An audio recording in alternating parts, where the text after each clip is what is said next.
do you think about aliens? I don't think there are any. At one time, I thought that there were, simply based upon documents that I'd seen while I was attached to the intelligence briefing team, the Commander-in-Chief of the Pacific Fleet. At that time, and even for many years afterwards, I did not believe that the government would use me in that way. I had devoted my whole life to government service. I had been in the Air Force, I was in the Navy, I was a river patrol boat captain in Vietnam, I had proved myself, I had combat ribbons with the V for Valor. There was no doubt of my loyalty to my country. And maybe that's why it was so easy to use me, because I wouldn't doubt that what I saw was real. But over the years, I've done a lot of research. And what I've discovered is there's no proof existing anywhere that extraterrestrials are real, or that have ever visited this planet, or that they exist anywhere in the universe. There is not one shred of evidence anywhere. There is lots of evidence, tons of it in fact, that there are a group of people collectively known as the Illuminati who want us to believe in some extraterrestrial threat from space so that they can cause a world government, bringing together of all the people to resist that external threat. And the first time that I saw any reference to that, I was reading some papers from the Carnegie Endowment Fund, and there was a record of a speech. It was a dinner for Viscount Ishii of the Japanese delegation, the Japanese imperial delegation, in 1917. And John Dewey was one of the speakers. And the first sentence out of his mouth, as I was reading this, I almost fell out of my chair, because this was in 1917. And he said the best way to cause all the people of the world to come together in one world government and end war forever would be if we were attacked by some other species from some other planet. And boy, that just clicked with me, and I knew that that this is just another scam. This is the age of deception. There's no doubt about it. And then 8 times during Reagan's administration, he inserted almost the exact same phrase into 8 of his speeches. And it's a scam. That's what I can tell you. What they call UFOs, these craft that fly around the sky, are real. But they're not piloted by some little green guy from some other planet.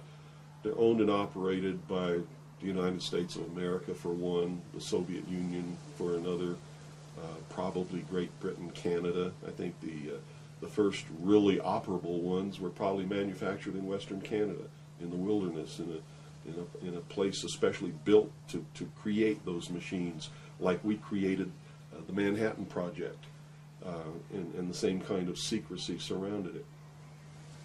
So the technology is real. It's been kept secret, and it's been used to promote this concept that there's an alien threat to this earth. The cattle mutilations I've discovered in my research are nothing more than what's left after the government does its secret tests on the low-level radiation leakage from its atomic weapons assembly plants and atomic power plants. It's a low-level radiation monitoring project. And if you look at what's missing in the cattle, you'll see that it's just as clear as day. They take the lips, they take the tongue, they take a 6-inch patch of skin, they core out the rectum, the colon area, where those kinds of things would collect. They would pass through the digestive system. On female cows, they take the udder to check for low-level radiation in the milk. This is being passed to the calves, and these are all grazing animals that graze on the grass where the radiation falls when it falls from the air, and it's just an incredible deception. And I'm just amazed that people have fallen for it in the manner that they have, in the absence of any proof whatsoever. I mean, they cite hearsay as proof. Well, what about all of the alien abductions? They're not abductions. They're the results of a tremendously successful and very sophisticated mind control operation, all of which has been in development. Well, they started working on those kinds of things since before World War II. But they have perfected them. On my website, I have a patent of a machine that can read your brainwaves, can recombine them in a computer and send them back to you and make you think things happened that never happened. I mean, you can't get a patent for something like that unless it really works. You have to prove it to the patent office. It works. A patent was issued. And this is just one of the things that snuck by them that hasn't, because when people invent things like this, they're sucked up by the government immediately, and then they're put behind the veil of national security and classified, and then nobody knows about them. But every once in a while, something sneaks by them. And when you do these searches in the patent office and the trademark office and in the copyright office, you come up with some real gems once in a while, and that was one.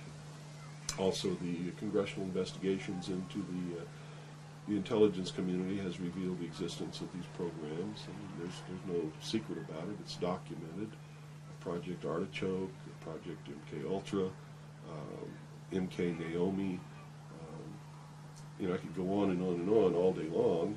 And if you had the time in your movie, we could lay out all the documentation, which is official government documentation, and prove beyond any shadow of a doubt that it's true. But that's what it is. It's not extraterrestrials coming down. The human body cannot pass through walls or roofs, or through windows that are closed. This is all the product of the imagination and people's willingness to believe something because they want it to be true. I don't know why they would want it to be true. You see, because if it were true, these are not friendly aliens. They're doing some terrible things to people. If I were to kidnap somebody, pass them up through the roof, and take them somewhere, and perform operations on them, and take samples of semen and ova from their reproductive organs, and plant thoughts in their mind, and all this kind of stuff, and then bring them back, guess where I'd be right now? In prison. It's kidnapping. It's criminal. It's a terrible thing. So there's a morbid sense about all this too, as if people want to be hurt for some reason. I don't understand that, but that certainly is something that somebody needs to look at. Why do people feel that this needs to be real? What in them says, I want to be abducted and abused and kidnapped and raped and all of this stuff against my will? Because they seem to take some kind of satisfaction that this is happening. And nobody's talking about the fact that this is a terrible thing to happen.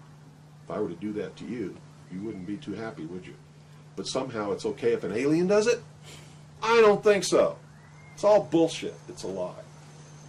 And that's... So where do you feel the hope for America lies? Oh, this is William Cooper, a man who received mainstream attention in 1994 when Rush Limbaugh read an alleged White House memo on the air calling him the most dangerous radio host in America. Maybe that's because his conspiracy classic is the underground bestseller, or perhaps it's because of the increasing popularity of his shortwave radio broadcast, which is also available on the internet. Good evening. You're listening to the Hour of the Time. I'm still William Cooper. This was not an easy interview to net. He was the first person I asked, and after 8,000 miles and 6.5 weeks on the road, just about the last to agree. I guess he wanted to make sure I was serious. Nevertheless, I had to come alone, and I was required to follow clear rules of conduct.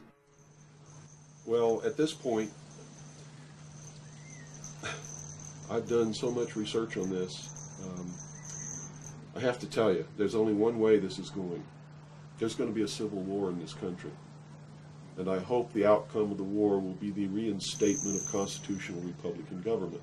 But whenever you have a war like that, you're going to have competing factions to be the winner. And whoever really has the power in the end is going to institute whatever kind of government they feel should be there. There are people in this country who believe that a religious theology or theocracy should prevail. Well, if that happened, we'd have burnings at the stake again, and inquisitions, and heretics, and all of these kinds of things. So that can't be allowed to happen. Can't be. Doesn't matter what my religion is. It can't be allowed to happen. There are people who want a socialist government, much like the one in Sweden. There are people who want to create in the United States what the Soviet Union had hoped to be. There are real Nazis, all of them socialists. Hitler was a socialist. So I see the future as being tremendously dangerous for all of us. Me and many others like me are going to perform a valiant attempt to reinstate, restore legitimate, lawful, constitutional Republican government. Whether or not we're going to be successful, I can't tell you. But I will tell you that once this war starts, it's going to be terrible, it's going to be bloody, and it'll last for 10 or 15 years. That's the nature of this kind of conflict. If you look around at all these mountains around here, there's enough guns, ammunition, supplies, clothing, and food buried in these mountains to support an army for 15 years. And I don't think the American people realize that they're on the brink of a civil war. You see, there are many of us who took an oath when we went in the armed forces, and we meant it. We volunteered. We weren't drafted. We care about this country. And the oath was to protect and defend the Constitution against all enemies, foreign and domestic. And we will fulfill that oath, even if it means we die in the process of doing it. It's that simple. So what do you see happening in the next 4 to 6 months in this Well, country? I don't have a crystal ball. All I know is that the year 2000 is crucial to the plans of those who want world government, because they whipped up sort of a millennium fever, and they've coupled that with Y2K and a whole bunch of other things. Real religious people who think that this is the end of the world and Jesus is coming or somebody's coming imminently. And so there's this fever that's whipped up. I mean, everybody seems to be on the edge of some kind of hysteria. But it's all in their mind. If you look around, you see the world hasn't changed. It's not coming to an end. This hasn't been brought about by the hand of God. It's been brought about by the deceptions of man. And the quicker people realize that and try and find out who is causing these things to whip up this hysteria, the better off they're going to be.